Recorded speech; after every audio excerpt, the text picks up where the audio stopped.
예, 그럼 오늘 두 번째 시간으로 병원 정보 시스템, 예, 헬스 인포메이션 시스템에 대해서 이제 말씀을 좀 드리겠습니다. 초기에 생명 정보학의 핵심적인 부분이 이제 병원 정보 시스템이었고요. 예, 이 부분에 대해서 말씀을 드리면서 이제 그야말로 정보학 개론의 중심적인 내용으로 이제 들어오게 되겠습니다. 병원 정보 시스템은 또 이제 임상 정보 시스템, 임상 정보학과 이제 관련이 굉장히 높고요.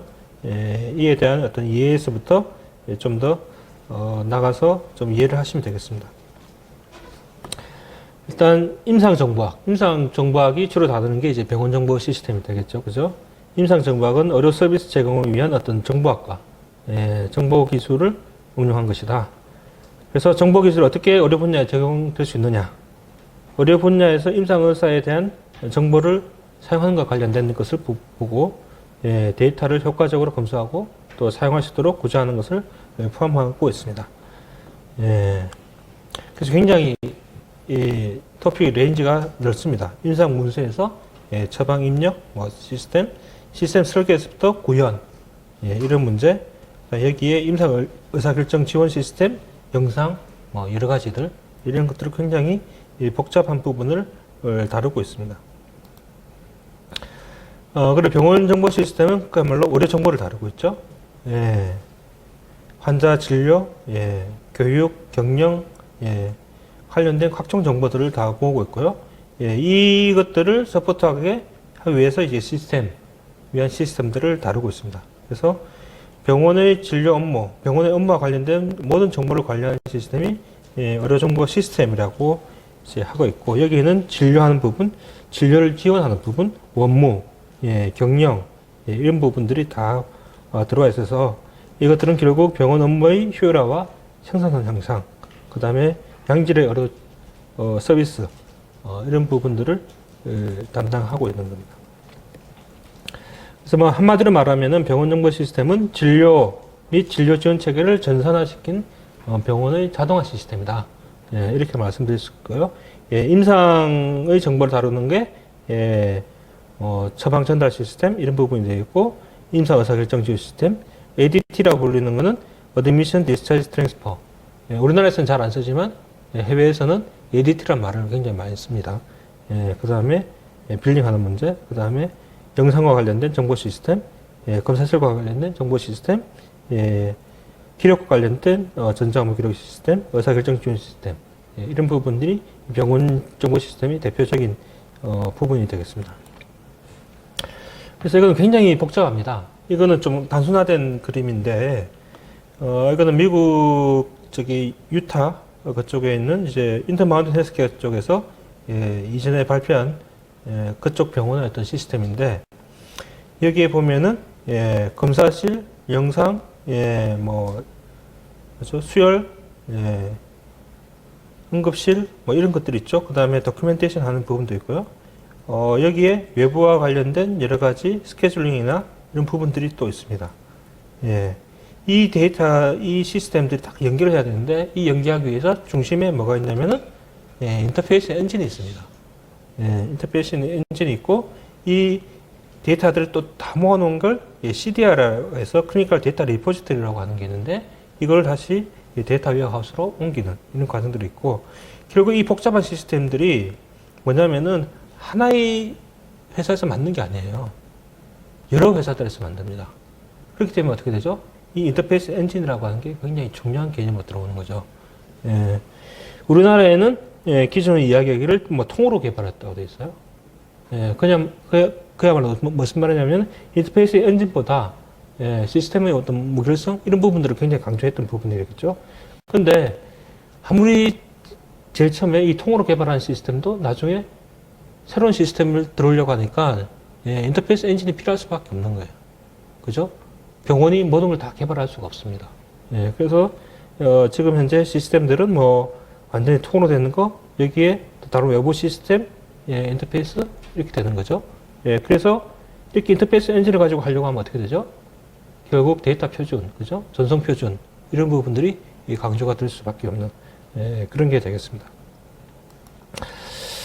그래서 병원 정보 시스템, 목적, 기대 효과, 생각해보면 간단합니다. 진료 측면에서는 처방의 정확성, 신속성, 그죠? 데이터를 효율적으로 전달하고 활용한다. 업무를 경감시킨다. 대기 시간들을 줄인다. 이게 진료 측면이 되겠고요. 행정 업무하고 경영 지원을 보면은, 오류를 경감시키고, 업무의 신속, 정확성, 그죠?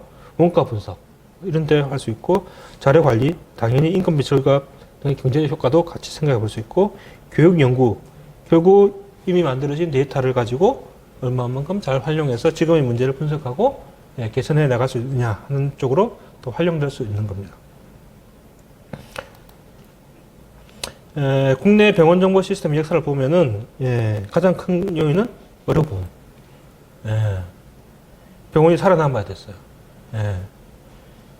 그리고 보험은 청구 소프트웨어가 나오는데 1980년대 말 전국민 의료보험이 되고 이 전산 청구를 돕기 위한 청구 소프트웨어가 보급이 되면서 병원의 병원 정보 시스템 구축이 활발하게 진행이 됩니다. 그래서 일렉트로닉 데이터 도큐멘트 익스체인지라고 EDI라고 해서 우리나라에 도입됐는데 이걸 통해서 세계 최고의 보험 청구 전산들이 구축이 됩니다. 그리고 OCS가 도입되죠. 그게 병원 정보 시스템이 발달하게 된 이 계기가 되는 거고요. 그래서 처방 전달 시스템도 처방 전달 시스템이라고 하는 오더 커뮤니케이션 시스템이라는 말 자체는 우리나라에서 만든 말이에요. 그리고 아시아 쪽에서 많이 쓰고 있죠. 굉장히 포괄적인 개념이죠. 의사 지시, 의사 지시를 전달하는 시스템. 돈이 왔다 갔다 하는데 핵심적인 시스템. 그래서 병원 경영을 효율화의 핵심 정보 기술이라고 이야기하는 게 이게 OCS가 됩니다. CPOE 같은 경우가 이제 미국에서 개념이 먼저 나왔던 거죠. 근데 실제 의사들의 입력이라든지 자율성 훼손, 환자와 의사소통 지장 때문에 이게 많이 퍼지지 못했어요. 중요하다고는 이야기하는데 많이 퍼지지 못했었어요. 근데 최근에 많이 퍼졌죠. 그리고 우리나라 같은 경우에는 OCS 도입 이후에 EMI 도입되고 했는데 문제는 의사결정 지원 시스템과 관련된 부분은 그렇게 발달하지 못했습니다. 그리고 1990년대 말 대형 병원이 전산화되고 2000년대 중반에 EMR 개발이 대형 병원을 중심으로 확산되면서 지금 이 시기에 와 있는 거고요. 그래서 우리나라 병원 정보 시스템의 역사를 보면은 드라이버는 뭐라고요? 돈과 관련되어 있습니다. 비용과 절감. 이 부분이 가장 큰 역할을 했던 부분입니다. 2000년에 의사들 총파업이 있었는데, 약부 파업이 있었는데, 이때 이제 동기가 된 게, 그 중 하나가 원예 처방전 발급, 이 부분도 같이 있었다라고 이제 얘기를 하고 있습니다. 우리나라의 3차 의료기관에 한번 전에 물어봤었어요. 병원 정보 시스템의 도움률에 대해서. 그랬더니, CPOE, OCS 같은 경우에는 2005년 한 97.6%였던 게 2010년 한 100%, EMR 같은 경우에는 2012년에 77.3%, 근데 클리니컬 디시전 서포트 시스템 같은 경우는 27%, 굉장히 떨어지죠. 그 다음에 날리지 메디 시스템도 굉장히 떨어지고, 데이터 웨어하우스도 21.9%. 데이터 웨어하우스가 한 1995년에서 97년 이쪽에서 확산되고 우리나라에서 한 2000년대 초반에 이제 많이 들어왔거든요. 근데 2010년에 와서도 도입률은 굉장히 떨어졌었다. 그런 걸 알 수가 있고요. 그래서 이것보다 좀 더 확대된 데이터를 이제 보건산업진흥원에서 실제 전산 담당자들한테 물어보고 해가지고 2015년 데이터를 냈는데 OCS는 상급 종합병원은 거의 100%였습니다. 그냥 조그만 병원에서 85%. EMR 100%, 종합병원 한 90.6%, 팩스 대부분 다 도입되는데 임상의사결정 지원 시스템과 같은 경우는 도입률이 굉장히 낮다 하는 걸 보여주는 거죠. 그래서 어떻게 보면 병원 정보 시스템이 국내에 굉장히 이제 많이 퍼져 있고, 그 다음에 세계적으로도 굉장히 높은 수준을 이제 보여주고 있는데, 문제는 EMR 도입률이 한 90% 이제 넘지만은 의료기관별로 정보와 격차가 너무 크다.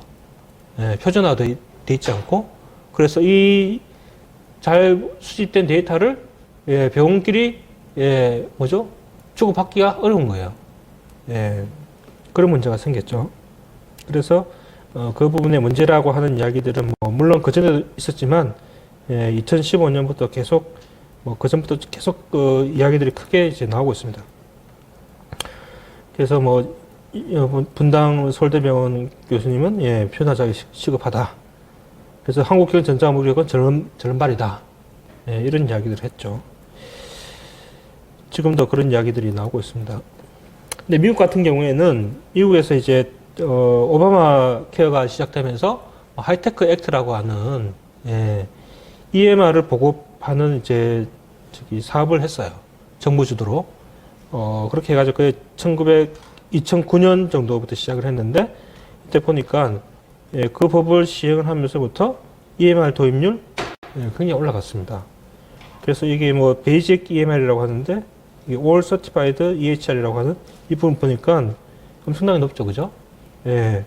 뭐냐면 2014년부터 미국의 EMR 도입률이 우리나라를 예, 능가했어요. 예.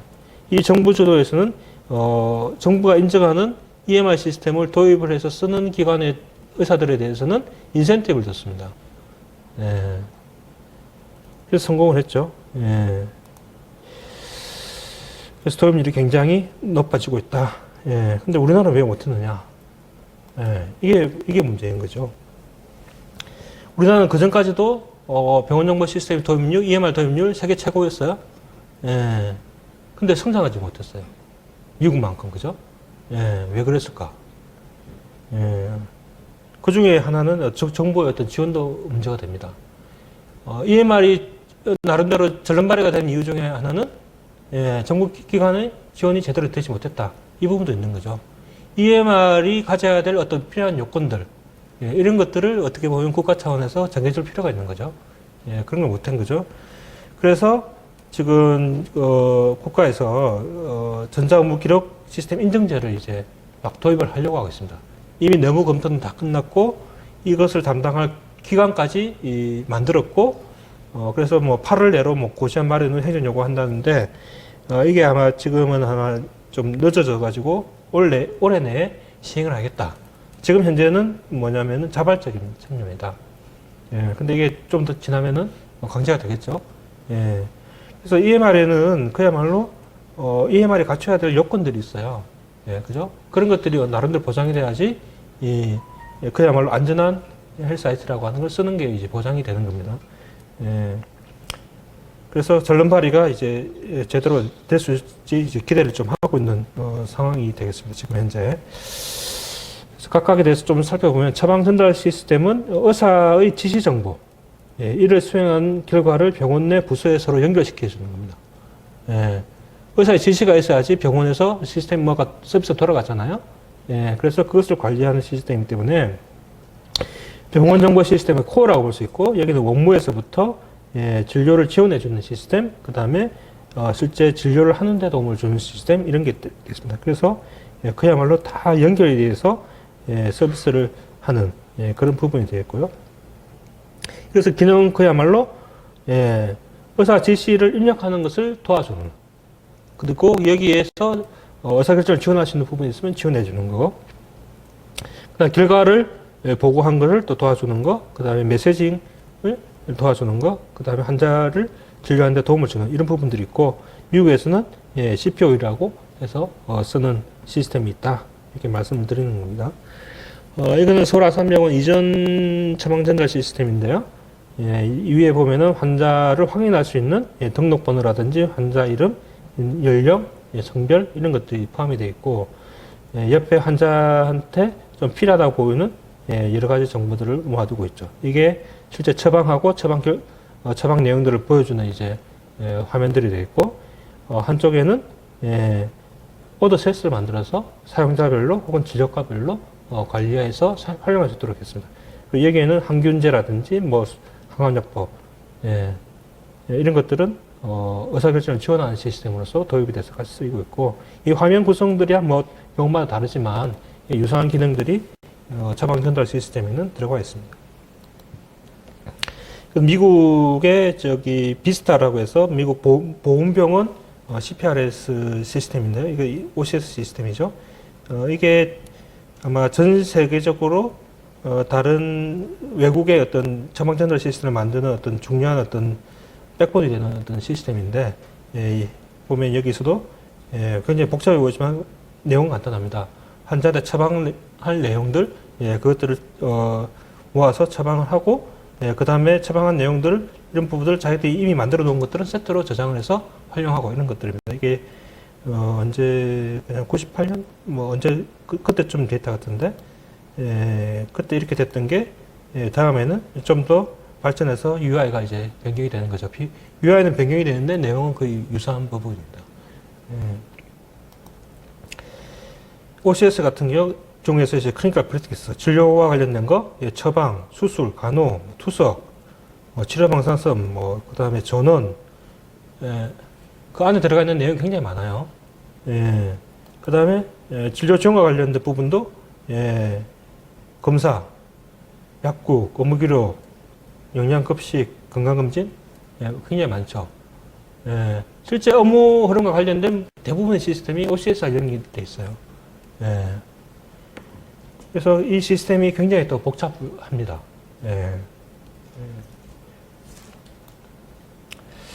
그리고 저기 오더 세트. 이 부분이 이제 굉장히 중요한데, 오더 하나하나 넣을 때 굉장히 복잡하거든요. 이 복잡한 거 어떻게 하느냐. 문제를 해결하자 해서 나온 게 결국 세트가 됩니다. 그래서 불필요한 어떤 스텝들을 줄여주는 그 기능으로서 작용을 하고, 특정 환자한테 맞는, 그리고 어떤 특정 가이드라인에 맞게 오더 세트를 구성을 할 수 있겠죠. 구성을 합니다. 그래서 로컬 현장에 맞게 또 수정해서 쓸 수 있고요. 근데 뭐라고 이야기하냐면은 이 진료과 단위에서 관리하는 게 베스트다, 이렇게 이야기합니다. 왜? 사용자별로 하면은 어떻게 되냐면 변이가 막 증가해요. 그죠? 이 오더 세트를 사용자별로 하면은 뭔가 안 맞는, 저기 가이드라인에서 이야기하지 않는 이상한 오더들이 막 들어올 수 있어요. 관리가 또 잘 안 됩니다. 실제 병원에서 개인별로 이렇게 하게 되면은 오더 세트가 무지무지하게 늘어나는데, 아무도 그 관리 못 합니다. 없애려고 해도 없앨 수가 없어요. 이런 부분들이 막 생기는 거죠. 그래서 뭐 저기 커뮤니티 역할이든 유언이와 관련된 어떤 가이드라인에 맞춰서 오더 세트를 과에서 딱 만들었는데, 개인별로 막 변화해서 쓰는 거예요. 그럼 원하는 목적에 도달하지 못하는 겁니다. 효율성 부분에서는 충분히 의미가 있지만 효과성 부분에서는 문제가 되는 그런 부분이 되기 때문에 오더 세트는 대부분 진료과 단위에서 관리하는 게 좋다, 이렇게 이야기하게 되고, 병원 전체에 공통 프로토콜이 있다면 병원 전체에서 관리할 수 있는 프로토콜도 오더 세트도 만들어서 쓸 수 있다, 이렇게 되겠죠. 미국에서 제일 처음에 CPO를 딱 도입하니까 그 중에서 유명한 데가 이제 베스 이스라엘 디코니스 메디컬 센터라고 하는 곳인데, 이쪽에서 도입하니까 너무 좋아했어요. 처음에 도입하고 메디케이션 에러가, 투약 오류가 한 50% 감소했다. 그리고 한 2년 내에 자기들이 도입한 비용을 다시 보상받았다. 바코드를 도입하니까 오류가 생겼어도 마지막 부분에서 막 해결이 됐다. 이런 이야기를 했습니다. 이게 다 정말인지 모르겠는데, 바코드는 바코드 도입하고 나서도 문제는 계속 생기죠. 일단 저기 뭐냐면 CPU를 도입하니까 굉장히 이득이 많더라, 이런 이야기 보고를 했었습니다. 근데 반대로 다른 병원에서는 기존에 있는 시스템을 완전히 갖다 버리고 새로운 시스템을 딱 도입했는데, 그랬더니 병원에서 엄청난 문제들이 생겼어요. 처방을 하려고 하는데 시간이 너무 많이 걸린다. 어떤 거는 처방 자체가 뭐 안 되더라. 그 다음에 알람이 계속해서 울리는 거야. 그러니까 뭐냐면 CPU 자체가 정말 좋은 거냐, 이런 생각을 하게 되는 거죠. 그래서 뭐 저기 베스리스랄 디코니스 메디컬 센터에서는 자기들이 너무 잘하니까 팁을 알려주마, 이러면서 이런 뭐 이 팁도 논문이 나왔습니다. 소프트웨어가 좋아야 된다. C4는 플랫폼이지 프로덕트가 아니다. 예. 임상의사들이 쉽게 쓸 수 있게 만들어야 된다. 예. 예. 의사들이 오토노미를 뭐죠? 이랬다는 것을 느끼게 하면 안 되겠다. 예. 빅뱅. 예. 뭔가 확 없애버리고 전체적으로 다 도입하는 것은 절대 성공하지 못한다. 근데 이거는 뭐 성공한 사례가 있으면 안 되잖아요. 그래서 이런 것들 하여튼 자기들이 생각할 때 좀 의미 있는 팁을 이제 이쪽에서 좀 보여줬습니다. 디시전 서포트 같은 경우에도 그야말로 데이터가 있어야지 정말 의미 있는 디시전 서포트를 할 수 있다. 이런 거. 그래서 뭐 이런 이야기가 나오고 나서 새로운 시스템을 도입하느냐, 자기들이 개발하느냐, 이런 이야기도 나오고 했습니다만은 결국 여기서 또 이야기하는 게 뭐냐면은 병원의 어떤 프로세스, IT라고 하는 게 이제 뭐죠? 파괴적이라고 했잖아요. 새로운 질서를 요구하는 거거든요. 새로운 질서로 가려고 하는 생각이 없을 때 새로운 소프트웨어를 도입하는 것 자체는 그 서비스 전체를 변화시키지 못하는 부분이기 때문에 결국 프로세스 개선하고도 같이 연결되어야 된다. 이런 이야기들을 하게 한 거죠. 그 다음에 임상의사결정 지원 시스템. 임상의사결정 지원 시스템, 앞에 이 클리니컬이라고 하는 걸 보면은 의사결정 지원 시스템입니다. 의사결정 지원 시스템이고, 이거를 임상으로 도입하려니까 이제 임상의사결정 지원 시스템이고, 결국 뭐냐면 의사결정을 하는 사람들 누구죠? 임상의사들. 이런 사람들을 지원하는 시스템이다. 여기 뭐 반드시 클리니컬이니까 이렇다고 이제 반드시 임상의사야 되는 건 아니겠죠. 그죠? 다른 사람들도 다 포함이 될 수 있다. 처음에는 지식 기반, 지식을 모아서 그것을 룰로 만들고 그걸로 의사결정을 지원하는 시스템인데, 그렇지 않은 지식 기반에 하는 것들이 있죠. 인공지능 이런 부분들이 또 있습니다. 최근에는 이 부분들이 이제 커지고 있는 부분들이고요.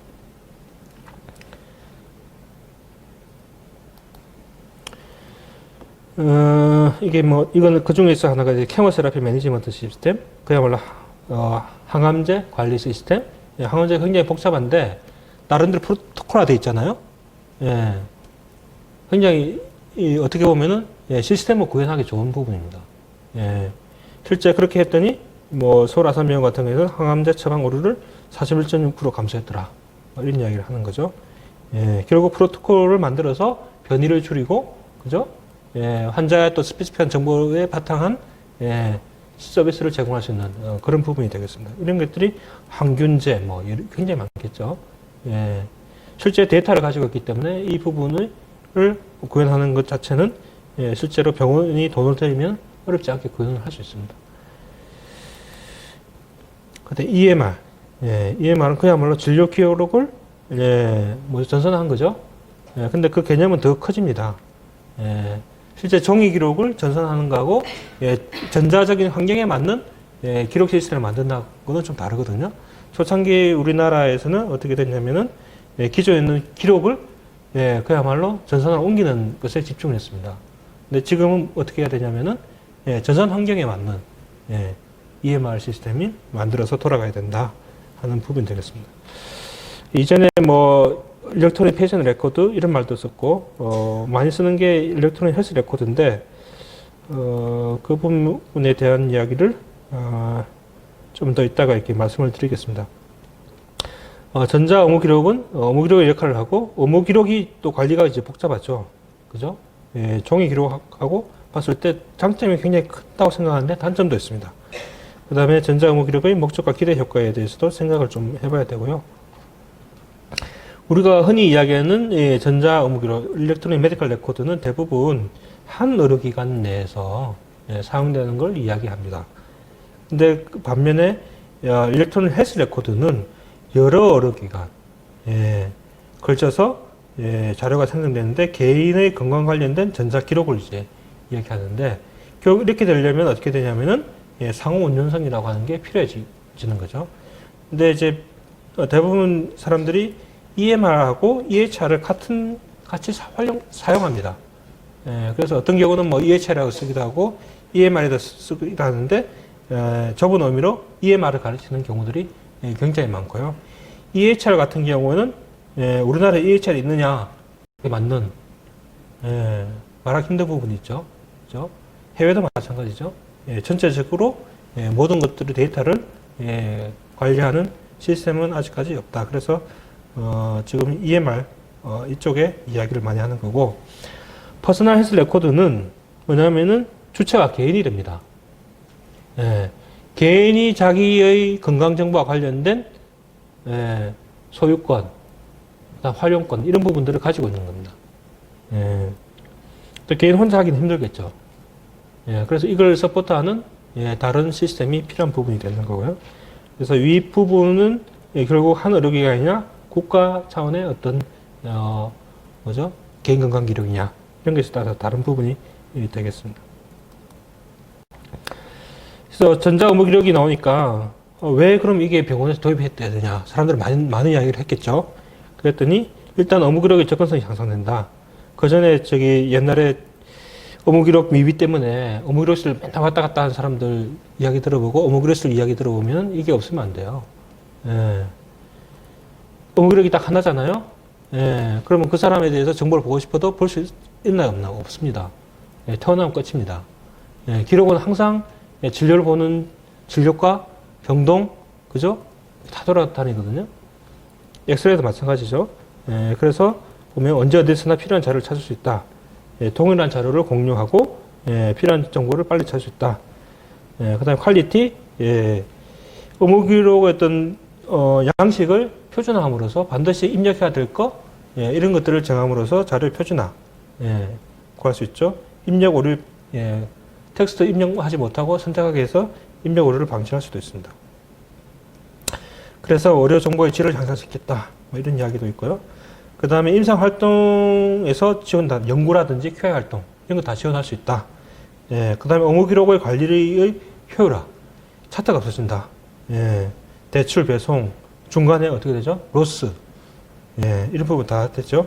그래서 물리적인 공간도 최소화할 수 있다. 이렇게 해서 이런 기대 효과로 해서 이제 병원에서 전자 의무 기록을 이제 도입을 하기 시작했습니다. 그래서 이거는 외래 의무 기록 화면 중에 하나인데요. 여기는 뭐 환자가 입퇴했을 때 환자 가져는 병력, 뭐 경과 기록, 회신서, 뭐 바이탈 사인, 오더 이런 부분들을 볼 수 있는 탭들이 있고, 실제 자기가 외래에 왔을 때 환자의 경과 기록을 작성할 수 있는데, 여기는 환자한테 필요한 어떤 검사 결과, 그죠? 이런 것들이 검사 결과가 이제 여기 기록에 자동으로 이제 들어가시는 거죠. 이것을 보고 의사들이 진료를 할 때 기록을 하고 그런 거죠.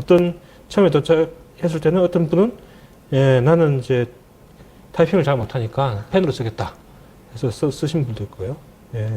그렇게 되고 여기에 또 여러 가지 전자 의무 기록을 쓰는데 필요한 도구들을 이런 것들을 지원도 하고 그러는 거죠.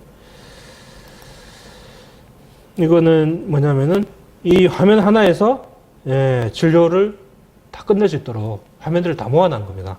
이 보면은 외래 임상 요약 정보라고 되어 있는데 여기에 문제 목록, 수술 정보, 취약 정보, 내원 정보, 그 다음에 메모, 이미지, 다른 검사 결과들, 그리고 이전 경과 기록지, 지금 내가 쓸 거, 굉장히 진료 중에서 굉장히 스테레오타입하게 움직이는 환자들 같은 경우는 이 화면에서 끝낼 수 있습니다. 근데 뭐냐면은 이 화면을 만들어주는 게 굉장히 문제예요.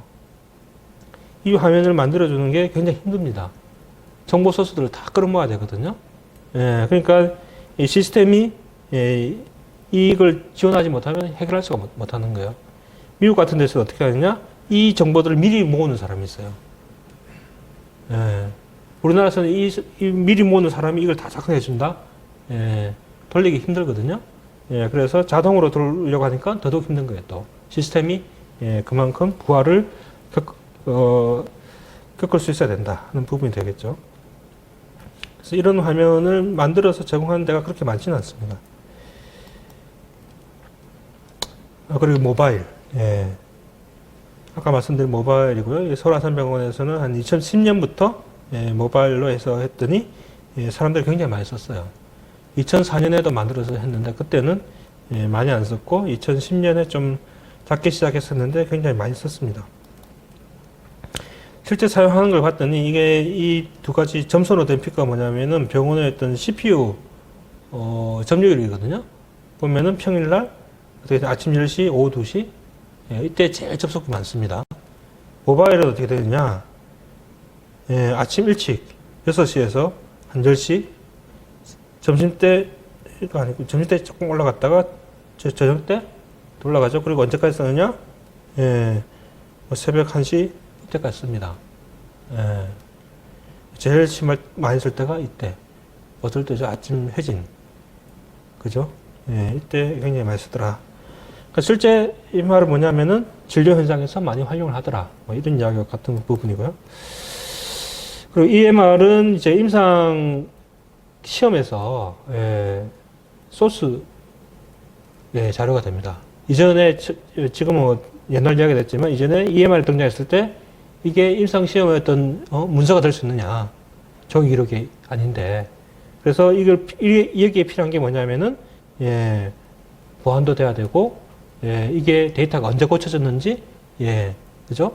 그리고 누가 이걸 입력했는지 이런 부분이 필요하다 한 거죠. 그래서 이런 부분들을 다 만들므로 인해서 전자 의무 기록도 클리니컬 트라이얼의 중요한 자료원이 되고 있다. 그래서 뭔가 데이터를 보려고 하거나 입력을 했을 때는 인증서에 자기 서명을 해라. 임상 시험에서 서명해야 되잖아요. 그런 거. 그리고 누가 접근했는지 알아야 되잖아요. 그런 거 다 추적하게 됩니다. 근데 EMR의 문제 중에 하나는 뭐냐면은 접근 제어를 하는데 굉장히 복잡합니다. 특정 사람한테 접근을 해야 되는데 그렇지 뭐 들어와서 봐야 될 사람은 봐야 되고 보지 말아야 될 사람은 못 보게 해야 되는데 그게 잘 안 되는 거예요. 우리 머릿속에 든 거하고 컴퓨터가 생각하는 거하고는 틀리잖아요. 너무 복잡해요. 그래서 업무 기록에 대한 접근 내역을 관리해야 되는데 접근 내역이 또 이 데이터도 장난 아니거든요. 그리고 정보를 보지 못하면 어떻게 되죠? 봐야 될 사람이 환자 결과에 문제가 생길 수 있잖아요.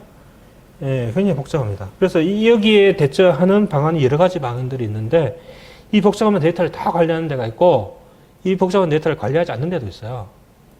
어떻게 하느냐? 샘플링 합니다. 샘플링 하거나 뭔가 걸리는 거죠. 보면 안 되는 사람이 봤잖아요. 그 사람 잘립니다. 미국의 대표적인 경우죠. 볼 점 봐라. 그 다음에 보면 안 되는 사람인데 봤다. 잘립니다. 이게 뭐 미국 서부도 그렇고 동부도 그렇고 그런 문제죠. 우리나라에서는 그게 지금 아직 잘 안 되고 있고 이 접근 제어가 복잡하기 때문에 병원 내에서 상당히 문제가 되고 있다. 그 다음에 의무 기록의 질 관리, 복사하고 붙여넣기, 카피 앤 페이스트. 기록을 걷는데 자기가 쓴 기록은 한 2줄 정도 돼요. 나머지는 다 카피 앤 페이스트야. 그럼 이거 가지고 우리가 이제 의무 기록의 질이 좋아졌다고 할 수 있느냐? 내용은 많은데, 그죠? 주목되는 내용이 너무 많은 거예요. 근데 카피 앤 페이스트를 하면 안 되느냐? 어떨 것 같아요? 카피 앤 페이스트 해야 될 건 해야 되죠. 근데 문제는 여기에 대한 정책이 없는 거예요, 병원에서. 어떤 거는 카피 앤 페이스트를 할 수 있다. 어떤 건 카피 앤 페이스트를 하면 안 된다. 그죠? 이런 정책이 있어야 되는데 그런 정책이 없는 거예요. 영어 표준화 잘 안 되더라. 그래서 실제 의사결정을 지원해야 되는데 데이터가 표준화되지 않으니까 의사결정을 지원하기도 힘들다. 그 다음에 자꾸 필수적으로 하니까 업무 효율성이 저하되더라. 관리 비용도 생각보다 상승하더라. 뭐 공간 줄어든다고 하는데 정보 유출에 대한 위험성이 증가하니까 보안 프로그램 계속 깔잖아요. 보안 프로그램 계속 깔다 보니까 시스템이 계속 무거워져요. 컴퓨터를 새로 샀는데 굉장히 좋은 성능을 샀는데 보안 프로그램이나 여러 가지 프로그램을 깔다 보니까 컴퓨터 성능이 쭉 떨어져요. EMR 쓰려고 하니까 더 문제가 돼요. 이런 부분들이 여기 존재하고 있다. 그래서 사람들이 묻기를 이제 EMR을 도입하니까 환자 안전하고 의료질이 향상됐느냐, 수교 입력 오류하고 처방 입력 오류하고 개선이 됐느냐, 어떻게 이야기해야 되죠? 데이터를 가지고 이야기해야 됩니다. 근데 데이터를 가지고 이야기 잘 안 하거든요. 예. 이 연구가 부족한 거죠. 예. 어르신 간의 정보 공유하고 협업이 잘 되고 있느냐. 예. IT, 그걸 좀 더 중간에 하나 더 붙이면 ICT, Information and Communication Technology거든요. 예. 근데 실제 EMR도 받고 정보가 공유가 잘 되고 협업이 잘 되느냐. 예. 기록, 예. 접근성, 예. 만족도, 예. 이런 부분은 뭐냐면은 데이터를 검증을 해야 되는 거죠. 근데 데이터 검증 작업을 잘 못하죠. 예. 일단 의사들은 관심이 없어요. 예. 그 다음에 이 시스템을 지원해주는 IT 부서는 이 IT 부서는 이게 자기 일이 아니에요. 그죠? 예. 이런 부분들이 실제 EMR을 가지고 운영을 하는데 문제가 되는 거죠. 근데 이 데이터들은 그야말로 EMR이라든지 이해가 관련된 부족된 다른 시스템에 투자를 하기 위해서는 필요한 정보들이거든요. 예.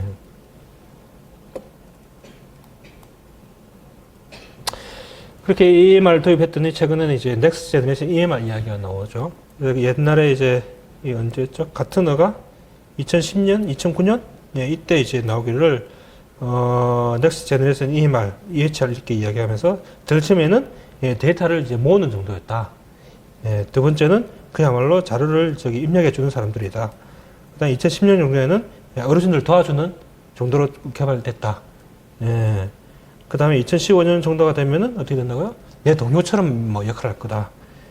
예, 그 다음에는 예, 의사들한테 멘토 역할을 할 거다. 이렇게 했는데 실제 그렇게 움직이지는 않고 있죠. 예, 근데 이렇게 보는 관점이 있어지는가 하면은 또 다른 관점도 있습니다. 전자 의무 기록이라고 하는 게 예, 의무 기록의 관점이 아니라 그야말로 예, 진료를 도와주는, 진료를 관리하는 시스템으로 가야 된다.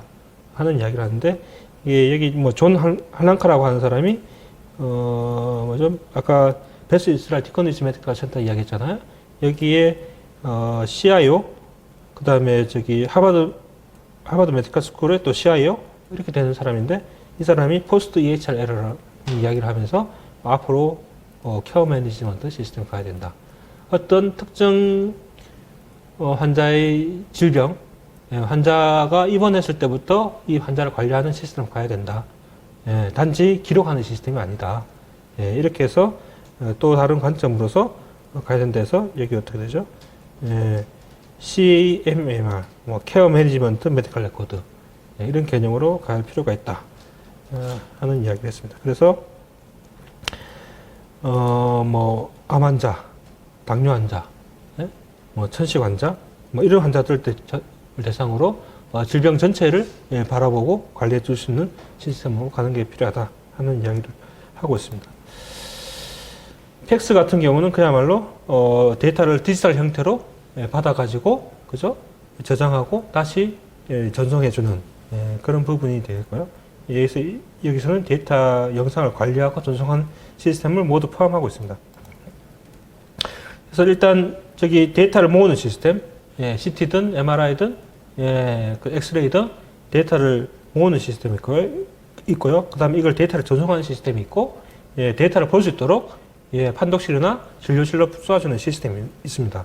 이 시스템 간에 데이터를 전송하는 표준이 달콤3라고 하는 게 있고요. 이 달콤3라고 하는 예, 이 표준을 가지고 데이터를 예, 서로 주고받습니다. 예, 그래서 이 팩스 같은 경우는 어떻게 되죠? 다른 병원에서 찍은 예, 영상 자료를 가지고 와서 그 병원에 넣어서 보여주면 잘 보이잖아요. 예. 그게 이 데이터 전송 표준 걸 지키기 때문에 가능한 부분이 있습니다. 그래서 이 가지고 뭐 여러 가지 일들을 하게 되는 거죠. 예, 최근에는 예, 자료가 하나 빠졌나? 최근에 이제 좀 문제가 되는 게 뭐냐면은 팩스 데이터가 너무 많아요. 영상 데이터가 너무 많은 거죠. 이전에 뭐 엑스레이 찍던 거에서 요즘 MRI, CT 돌리는데 예, 레졸루션 정말 좋아지잖아요. 데이터 양 엄청 커집니다. 예. 근데 스토리지는 굉장히 커지는데 그러면 새로운 어떤 기법이 들어온다고 해서 이게 투자한 만큼 돈이 들어오느냐? 그죠? CT 찍었는데 CT를 더 비싸게 불러서 받느냐? 그죠? 예, 그런 문제가 이제 들어오게 됩니다. 그 다음에 또 판독하는데 데이터가 너무 많아요. 이미지가 너무 많아요. 예, CT 옛날에 2장짜리를 가지고 판독을 하는 거하고, 예, 10장짜리 판독하는 거하고, 예, 시간이 많이 걸리는 겁니다, 결국. 예. 한 뭐 200장, 300장 되는 걸 판독 하나 한다. 예, 데이터가 너무 많은 거죠. 그럼 여기에 맞는 어떤 새롭게 이 데이터를 바라보는 예, 방법이 또 있느냐. 이런 개발이 필요한 거. 예, 그 다음에 데이터가 너무 많으니까 시스템 리커버리라든지 백업 문제. 예. 그 다음에 저기 컴퓨터 에디터 다이어그노시스 그야말로 엑셀을 찍었더니 인공지능이 보고 암이 있다 없다 더 찍어봐라 말라 뭐 이런 이야기도 하는 거 이런 것들이 예, 나오고 있는 예, 그래서 많은 변화가 예, 예상이 되는 게 예, 최근의 팩스 시스템이라고 예, 생각이 되고요. 그래서 이런 이야기 나오는 거죠. 뭐 모바일로도 보고 예, 3D도 하고 그 다음에 예, 의사결정 지원해주고 예, 이런 것들이 예, 팩스에서 나오고 있다. 데이터 웨어하우스는 그야말로 데이터를 어떻게 한다고요? 리포팅하고 분석하기 위해서 만든 데이터베이스 시스템이다. 예. 이게 뭐냐면은 여기에 보면은 이제 오퍼레이셔널 시스템이 있죠. 오퍼레이셔널 시스템은 병원에서 실제 병원 진료를 위해서 이제 움직이는 시스템입니다. 예. 이 움직이는 시스템이 예, 왜 중요하냐? 이 시스템에서는 저기 뭐죠? 저기 프라이머리 키라고 하는 게 있는데 예, 이게 하나가 딱 존재합니다. 여기에 데이터들이 예, 서로 연결해서 이제 운영이 되는 거죠. 근데 이 데이터를 가지고 분석을 하고 싶어요. 예. 분석을 하고 싶은데 이 오퍼레이션 시스템 내에서 분석을 하려고 하면 어떤 문제가 생기죠? 예, 여기에 무슨 뭐 지리 같은 걸 쿼리를 하려서 막 데이터를 모으고 싶어. 예, 보고 싶어요. 어떤 문제가 생겨요? 시스템 다운되거나 예, 시스템이 사라질 수도 있어요. 예, 그죠? 예. 데이터 웨어하우스는 뭐냐면은 그 오퍼레이션 시스템에서 모여진 데이터를 따로 옮겨오는 겁니다. 옮겨와가지고 예, 어떻게 하냐가 내가 분석하기 좋게 새롭게 데이터베이스를 만드는 거예요. 예, 그래서 운영계가 아니죠. 예, 분석계라고 이야기되는 그런 시스템이 되고 여기에 자기들이 맞는 어떤 암 환자가 있다면 암 환자와 관련된 데이터 마트, 예, 응급실 관련된 걸 따로 먹는 데이터 마트 이 만듭니다. 예, 그래서 분석하기 좋게 만든 게 이 데이터 웨어하우스라고 생각하시면 됩니다. 그래서 오퍼레이셔널 시스템하고는 다르고요. 그래서 이쪽에서 이쪽으로 넘어가는 과정에 ETL이라고 하는 뭐 Extraction, Transport, Load라고 하는 어떤 과정이 좀 필요한 예, 그런 부분이 있습니다. 그래서 병원에서는 이걸 항생제, 예? 감수성, 뭐 경영 지표, 예, 질지표 이런 쪽에 많이 활용을 하고 있고요. 예, 분당 서울대병원 같은 경우에는 클리니컬 인디케이터 모니터링 하는데 사용해서 예방적 항생제, 병용 투여 이 감소를 계속해서 이 데이터베이스를 활용해 가지고 예, 줄이는데 예, 활용하는 예, 그런 경우가 되겠습니다. 최근 병원 정보 시스템에서는 그야말로 미닝풀 유저, 의미 있는 사용. 이게 미국에서 나온 아까 이제 오바마 케어 이야기했잖아요. 예, 오바마 케어에서 이야기하는 예, 이야기죠. 결국 믿을 만한 예, 인정받을 만한 EMR 시스템을 사용하게 하는데 그거는 뭐냐면은 퀄리티, 세이프티, 예, 이피션시 뭐 이런 부분들을 고려를 하는 겁니다. 예, 여기에 환자하고 가족의 참여도 중요하게 고려를 하고요. 예, 그래서 여기 미국에서는 스테이지 1, 2, 3 해가지고 어떻게 되냐면 이 EMR을 쓰는 의료인들한테 인센티브를 주고 나중에 가서는 안 쓰면은 디센티브를 주는 시스템으로 적용해서 쓴다는 개념이고요. 그리고 EMR을 활용함으로써 퀄리티, 예, 단지 쓰는 게 아니라 EMR을 쓰는 어떤 역할, 그죠? 예, 여기서 퀄리티 대시보드라는 걸 만들어서 예, 퀄리티 컨트롤합니다. 왜? 예, EMR이 하라고 하는 게 아니고 실제 보건의료 시스템 요구를 하는 거죠. 보건의료 시스템 요구를 하니까 EMR에 적용을 해서 쓰게 된다. 그 다음에 데이터 재사용성. 병원에서 바이탈 사인이 제대로 관리가 되느냐. 예. 병원에서 바이탈 사인의 뭐 어떤 트렌드 뭐 이런 거 분석하려면 못합니다. 왜? 바이탈 사인에 대한 DB가 일단 없어요. 예. 그 다음에 또 문제는 뭐냐면은 측정 방식이 달라요. 응급실에서 온 사람들, 바이탈 사인 측정하죠? 어떤 방식으로 측정했는지 아무도 몰라요. 오른손에서 했는지, 발에서 했는지, 환자가 레스팅 상태에서 했는지, 어떤지 잘 몰라요. 그죠? 그래 또 병실 들어가면 또 다르겠죠? 외래 들어가면 또 다르겠죠? 그죠? 그러니까 환자의 어떤, 처음부터 끝까지 바이탈 사인에 대해서 뭔가 보정하지 않고, 보정해도 할 수도 없고, 이런 상황이 되는 겁니다. 그러니까 데이터를 재사용하는데 문제가 되는 거겠죠. 간호사들 기록, 뭐 간호정보조사지, 간호일지, 양식 병마다 굉장히 틀리는데 병원 내에서 틀립니다. 그렇다고 그 안에 있는 데이터 항목들이 다 같느냐? 꼭 그렇지도 않은 거예요. 그래서 데이터를 모으겠다고 했는데, 모아서 분석하겠다고 했는데 데이터를 사용하기 힘든 부분들이 막 존재하는 겁니다. 그래서 이제 요즘에는 건강정보의 교환, 그죠? 병원 내에서 혹은 병원 밖으로 이런 부분이 중요하다. 이게 가능해야지 결국 뭐 EHR이라고 하는 자체가 의미가 있는 말이 되는 거죠. 모바일하고 클라우드 들어오는 문제 말씀을 드렸던 것 같습니다. 빅데이터하고 인공지능 들어오고 이를 위해서는 클리니컬 리서치 데이터 웨어하우스라고 하는 게 필요합니다. 병원 내에서의 자료만 모으는 게 아니고 병원이 별도로 수집하지 않는 자료까지 어떤 경우는 필요하고요. 또 병원이 아니라 어디죠? 국가기관에서 가지고 있는 자료하고 연계도 필요한데 병원 내에서의 병원 정보 시스템은 그걸 하고 할 필요가 없어요. 이건 연구를 위한 목적이기 때문에. 그래서 클리니컬 리서치 데이터 웨어하우스는 그야말로 병원에서 온 자료, 병원 외부에서 온 자료, 이런 걸 가지고 비식별해서 또 분석할 수 있는 그런 게 필요한 거죠. 그런 게 있어야지 결국 뭐 이걸 빅데이터를 가지고 인공지능을 활용하든지 말든지 하겠죠.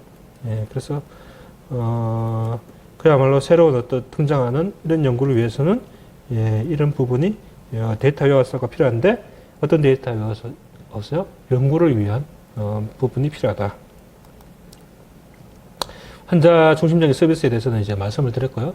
EMR 이런 거 뭐 의료진이 중심도 필요하지만 환자의 중심에서 바라보는 관점, 환자의 플로우 전체를 보는 거, 의료진의 진료 플로우를 전체를 보는 그런 뷰들이 이제 필요하다고 말씀드릴 수 있겠습니다. 그래서 오늘 제 강의를 이제 정리를 하자면은 포스트 EMR, 뭐 이머지 이거는 뭐 잘못 들어온 것 같은데 EMR하고 지노믹 데이터, 그 다음에 페이션트 제너레이터드 헬스 데이터, 이런 것들하고 연계되는 그런 부분이 필요하고 실제 환자의 진료, 그죠? 환자의 질병 이런 것을 관리하는 메디컬 레코드. 어떻게 보면 이런 시스템은 EMR하고 OCS가 분리될 필요가 없겠죠. 그죠? 이런 거. 그 다음에 팩스는 새로운 제너레이션을 맞이하고 있다. 그리고 우리가 더 나아가기 위해서는 건강정보의 교환, 이게 상호 운용성 표준을 가지고 움직여야 된다. 그리고 환자 중심적인 어떤 서비스를 위해서는 이런 새로운 방식의 시스템도 필요하다. 이렇게 말씀을 드릴 수 있겠습니다. 그래서 제가 준비한 내용은 이만 마치도록 하고요. 혹시 질문 있으면은 해주시기 바랍니다. 예.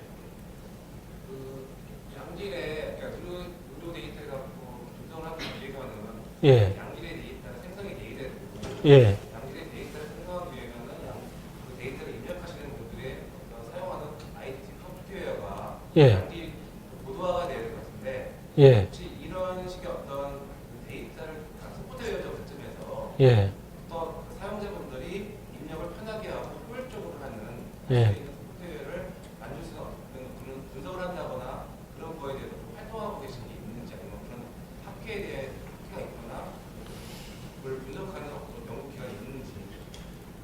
어떻게 보면 말씀하시는 게 이제 유저빌리티 이야기가 좀 되는 건가요? 예. 유저빌리티 이야기는 굉장히 좀 복잡한 이야기인데, 실제 지금 현재 EMR 인증 시스템, 그래서 인증 요건, 우리나라에서 인증 요건에는 사용성 부분이 안 들어가 있거든요. 미국 서티파이드 EHR 같은 데는 사용성 부분이 좀 들어가 있습니다. 예. 국내에서도 지금 말씀하시는 그런 어떤 사용성 문제 부분에서 연구들은 좀 하고는 있지만 이게 뭐 큰 목소리로 지금 나오고 있지는 않고 대신에 뭐 의료기기 쪽에서 사용성 평가 뭐 이런 부분들을 좀 하고 있는 걸로 되어 있고요. 제 뭐 개인적으로는 EMR 시스템의 사용성, 뭐 안전성 향상을 위한 어떤 뭐 가이드라인 이런 것도 연구 과제로 좀 하고는 있거든요. 이런 부분들이 지금 국내에서 사실 좀 굉장히 필요한 부분이고, 예, 말씀하신 대로 예, 좀 더 국가 차원에서 좀 대응이 좀 필요한 부분이라고 생각을 하고 있습니다. 근데 뭐 제가 알기로 이제 막 인증제도라는 거 시작되고 그러면서 이 부분 그 사용성까지는 넣지는 못한 걸로 알고 있고요. 예, 그런 연구나 이런 부분은 당연히 이제 필요한 부분이겠죠. 그리고 그것들을 나름대로 인정 요건이라든지 이런 부분들을 정해서 이제 가야 되는 부분이 있는 거고요. 예. 그래서 뭐 연구들은 많습니다. 사용성 유저빌리티 테스트 관련돼서 연구들은 지금 많이 있고 특히 연구가 많이 되는 데는 미국에서 많이 돼 있고요. 미국 정부에서는 관련된 어떤 사이트도 운영을 하면서 지원들을 하고 있는 걸로 알고 있는데 아직은 국내에서는 좀 부족한 상황이라고 볼 수 있고요.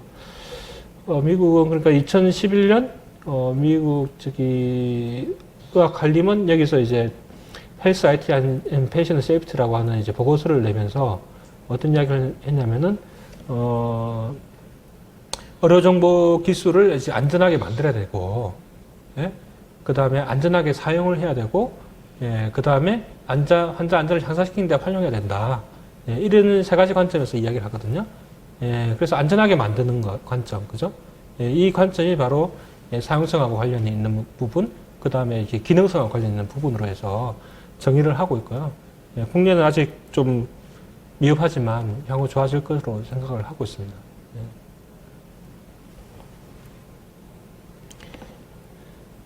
다른 질문이 없으면 이제 이번 제 강의를 마치도록 하고요. 앞으로 이제 많은 분들이 오셔가지고 이쪽 분야에 대한 재미있는 이야기들을 많이 해 주실 것 같습니다. 네, 감사합니다.